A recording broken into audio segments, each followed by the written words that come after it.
എങ്ങനെയാണ് വോട്ട് രേഖപ്പെടുത്തി? ഏറെ ഞാനിപ്പോൾ ആരൊക്കെ വോട്ട് ചെയ്തെന്ന് പറയണ്ടല്ലോ. സ്ഥാനാർത്ഥി നമ്മുടെ അടുത്ത് തന്നെ ഉണ്ട്. വോട്ട് ചെയ്തു. വളരെ നല്ല ഒരു റിസൾട്ടായിരിക്കും ഇത്തവണ UDF ഉണ്ടാവുക.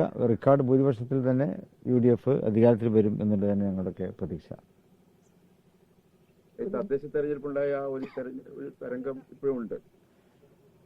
അതെ, കഴിഞ്ഞ ലോക്സഭാ തെരഞ്ഞെടുപ്പ് മുതലുള്ള തരംഗമാണ്. ലോക്സഭാ തെരഞ്ഞെടുപ്പിലും ഐക്യ ജനാധിപത്യ മുന്നണിക്ക് വലിയ വിജയം ഉണ്ടാക്കാൻ പറ്റി. അന്ന് ക്വാർട്ടർ ഫൈനൽ എന്നാണ് പറഞ്ഞത്. പിന്നെ സെമി ഫൈനലിലെത്തി, അതായത് തദ്ദേശ തെരഞ്ഞെടുപ്പ്, അതിലും നല്ല വിജയം കൈവരിക്കാൻ കഴിഞ്ഞപ്പോൾ ഫൈനലിൽ നല്ല ഗോളടിച്ചുകൊണ്ടിരിക്കുകയാണ് ആളുകൾ UDF അനുകൂലമായിട്ട്. തൂത്തുവാരും നല്ല റിസൾട്ട് തന്നെ ഉണ്ടാവും. 100 സീറ്റ് എന്നുള്ളൊരു ലക്ഷ്യം ആദ്യം പറഞ്ഞതല്ല, 100 സീറ്റിലേക്ക് എത്തും. ഏതായാലും റെക്കോർഡ് ഭൂരിപക്ഷം ഉണ്ടാവും. കഴിഞ്ഞ തവണകളിലൊക്കെ ഉണ്ടായതിനേക്കാൾ നല്ല റെക്കോർഡ് ഭൂരിപക്ഷത്തോടെ തന്നെ UDF ജയിക്കാൻ പറ്റും. എത്ര സീറ്റ് കിട്ടുന്നതാണ് ഒരു പ്രതീക്ഷ? ഭൂരിപക്ഷം സീറ്റ് ഞങ്ങൾക്ക്, ഞങ്ങൾ 27 സീറ്റ് മത്സരിക്കുന്നുണ്ട്. അതിൽ ഭൂരിപക്ഷം സീറ്റുകൾ ഞങ്ങൾ ജയിക്കും. ഇല്ല, അത് തന്നെയാണ് താങ്കൾ പറഞ്ഞാണ് അതിൻ്റെ ഒരു സംഗതി. ഈ തവണ ഏത് സീറ്റ് തോൽക്കുമെന്ന് ചോദിച്ചാൽ അങ്ങനെ പറയാൻ കഴിയില്ല.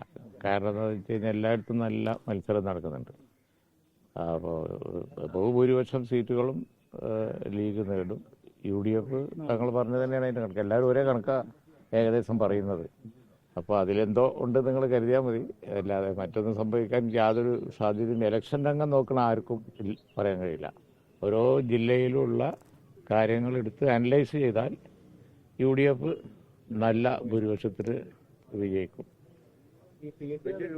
കിറ്റ് കൊടുക്കുന്നു, പിന്നെ പണം നൽകുന്നതിന്റെ ദൃശ്യങ്ങൾ പുറത്തു വരുന്നു, സാരി കൊടുക്കുന്നു, അങ്ങനെയൊക്കെ BJP ഉത്തരേന്ത്യയിലെ അതേ പ്രവണത കേരളത്തിൽ തുടങ്ങിയിരിക്കുകയാണ്. അതെ, അത് അവർ വെറുതെ ഈ അവിടെയൊക്കെ ചെയ്യുന്ന പണികൾ ഇവിടെ ചെയ്താൽ ഇവിടെ കൊച്ചു പിടിക്കൂല എന്ന് കേരളത്തെ മനസ്സിലാക്കാൻ അവർക്ക് ഇനിയും കഴിഞ്ഞിട്ടില്ല.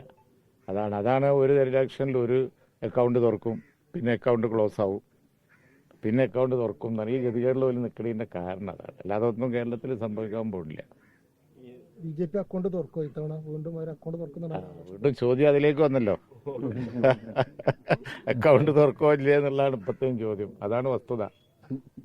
സാധ്യത ഇതവണ പിന്നെയും സാധ്യത കുറഞ്ഞിരിക്കുകയാണെന്നാണ് തോന്നുന്നത്. അങ്ങനെയൊക്കെ സ്വയം വോട്ട് ചെയ്യാൻ, അതായത് നിയമസഭയിലേക്ക് സ്വയം വോട്ട് ചെയ്യാൻ ഒരു അവസരമാണല്ലോ ഇത്തവണ. എങ്ങനെ കാണുന്നത്? അല്ല, ഞാൻ വോട്ട് ചെയ്തില്ല. സാധാരണ വോട്ട് ചെയ്യലുണ്ട്. ഇന്ന് തങ്ങൾ വോട്ട് ചെയ്യാൻ കാത്തിരുന്നതാണ്.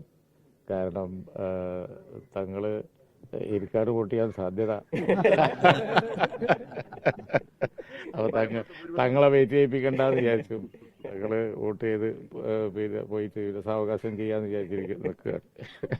ഇവരൊക്കെ ഉണ്ട്. പാണക്കാട് കുടുംബം മുഴുവൻ ഇവിടെ നിൽപ്പുണ്ട്. ഒക്കെ എനിക്ക് വോട്ട് ചെയ്യാനാണ് സാധ്യത. ഞാനിവിടെ കൗൺസിലറായ കാലത്ത് ഫസ്റ്റില് തങ്ങൾ എനിക്ക് വോട്ട് ചെയ്ത് ശാബ്ദങ്ങൾ. അപ്പൊ പേരക്കുട്ടി വരെ എനിക്ക് വോട്ട് ചെയ്യുന്നുണ്ട്. അതിന്റെ ഒരു അഭിമാനത്തിലാണ് ഞാൻ. ലീഗിന്റെ റെക്കോർഡ് തിരുത്തുവോ? ലീഗിന്റെ സീറ്റുകളുടെ എണ്ണത്തിൽ റെക്കോർഡ് തിരുത്തുവോ?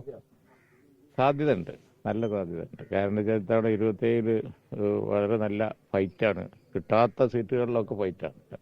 ഇപ്പൊ LDF കൺവീനർ മത്സരിക്കുന്ന അവിടുത്തെ അതുപോലുള്ള സീറ്റുകളിലൊക്കെ വമ്പൻ ഫൈറ്റാണ്. അതുപോലെ നമ്മുടെ എടുത്തു പറയാൻ ഒരുപാട് സീറ്റുകൾ. അപ്പോൾ അതുകൊണ്ട് അതൊക്കെ ജയിച്ചു വന്നാൽ തീർച്ചയായിട്ടും റെക്കോർഡായിരിക്കും.